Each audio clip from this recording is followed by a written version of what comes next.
राधे राधे। आउनुहोस् आज कुरा गरौँ हस्तरेखाको। अब जस्तै कतिपय व्यक्तिहरूको हातमा यो जुन शुक्र पर्वत क्षेत्र छ, शुक्र पर्वत क्षेत्रमा चाहिँ कमलको फूलको निशान बनेको हुन्छ। सामान्य आँखाले त हामीले देख्न सकिँदैन, तर ग्लास लगाएर हेर्दाखेरि चाहिँ स्पष्ट रूपमा देख्न सकिन्छ। कतिपयको चाहिँ नाङ्गे आँखाले पनि देख्न सकिन्छ। यदि हातमा कमलको निशान चिन्ह बनेको छ भनेदेखि चाहिँ यो अत्यन्त राम्रो योग हो।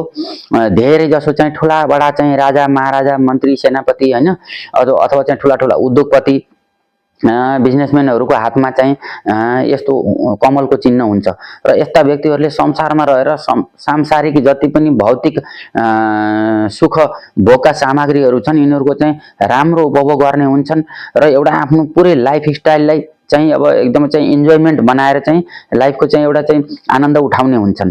फेरि यस्ता व्यक्तिहरू चारित्रिक रूपमा पनि एकदमै शुद्ध हुन्छन्, एकदमै पवित्र हुन्छन्, राम्रो चरित्र हुन्छ र यिनीहरूभित्र चाहिँ यिनीहरूको हृदयमा चाहिँ कहीँ न कहीँ एउटा आध्यात्मिकताको पनि एउटा ठुलो पाटो हुन्छ, जसले गर्दाखेरि समाजसेवा, परोपकार, दान पुण्यका कुराहरू हैन र चाहिँ धर्म कर्म मठ मन्दिरहरूको चाहिँ अब सहयोग हैन वृद्धाश्रमहरू बनाउने अब यस्ता व्यक्तिले चाहिँ आफ्नै प्रयासले धार्मिक कार्यमा पनि एउटा ठुलो योगदान समाजमा रहेर दिने हुन्छन्।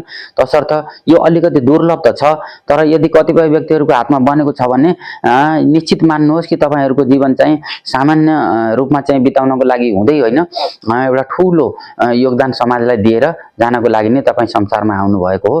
त्यसलाई चिनेर त्यसै अनुसार कार्य अगाडि बढाउनु भयो भनेदेखि निश्चित सफल हुने हुन्छ। राधे राधे।